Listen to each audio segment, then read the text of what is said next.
ত্রয়োদশ জাতীয় সংসদ নির্বাচনকে সামনে রেখে সম্ভাব্য জোট ও রাজনীতি নিয়ে রাজনৈতিক অঙ্গনে বেশ কিছুদিন ধরেই আলোচনা চলছিল। বিশেষ করে বিএনপি ও জাতীয় নাগরিক পার্টি এনসিপিকে ঘিরে জোট গঠনের গুঞ্জন ছিল তুমুল। এনসিপির শীর্ষ নেতা নাসিরউদ্দিন পাটোয়ারী ও সম্প্রদায়ী প্রকাশ্যে বিএনপি এনসিপি সমঝোতার ইঙ্গিতপূর্ণ মন্তব্য করেন। রাজধানী সহ বিভিন্ন আসনে অনানুষ্ঠানিক পর্যায়ে দুই দলের মধ্যে কথাবার্তাও চলছিল।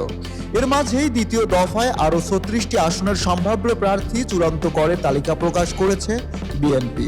নতুন এ তালিকা বিশ্লেষণে দেখা গেছে এনসিপির শীর্ষ পর্যায়ের প্রায় সব গুরুত্বপূর্ণ নেতার নির্বাচনী এলাকাতেই প্রার্থী ঘোষণা করেছে বিএনপি। ফলে আবারও জোরালো হয়ে উঠেছে প্রশ্ন, তাহলে কি বিএনপি এনসিপি সম্ভাব্য জোট প্রক্রিয়া থমকে গেল? বিএনপি এখনো পরিস্থিতি নিয়ে আনুষ্ঠানিক বক্তব্য না দিলেও এনসিপি নেতারা বলছেন, জোট বা আসন সমঝোতা নিয়ে তারা এখনই কোনো সিদ্ধান্তে পৌঁছাতে চান না। তাদের দাবি, প্রয়োজন হলে পরে আলোচনা হতে পারে, তবে দল এখন ৩০০ আসনেই প্রার্থী দেওয়ার প্রস্তুতি নিচ্ছে। এই সপ্তাহেই তারা প্রথম ধাপের প্রার্থী তালিকা প্রকাশ করবে বলেও নিশ্চিত করেছেন। গতকাল গুলশানে চেয়ারপারসনের কার্যালয়ে দ্বিতীয় দফার তালিকা প্রকাশ করেন বিএনপির মহাসচিব মির্জা ফখরুল ইসলাম আলমগীর।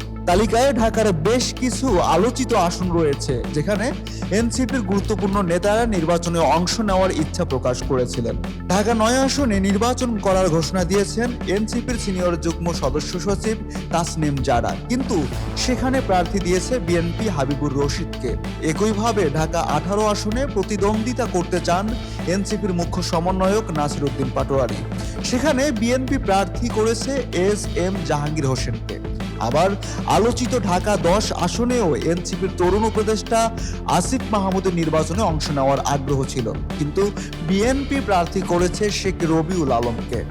এর আগে ঘোষিত ২৩৭ আসনের তালিকাতেও এনসিপির শীর্ষ নেতাদের সম্ভাব্য এলাকা ঢাকা ১১, রংপুর ৪, কুমিল্লা ৪, পঞ্চগড় ১ ও নোয়াখালী ৬ এসব আসনে বিএনপি প্রার্থী ঘোষণা করেছিল।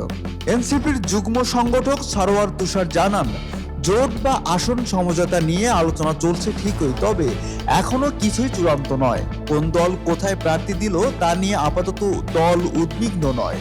পরিস্থিতি অনুযায়ী জোট হলে তখন সিদ্ধান্ত হবে। রায়হান কিবরিয়া, তিস্তা ডেইলি।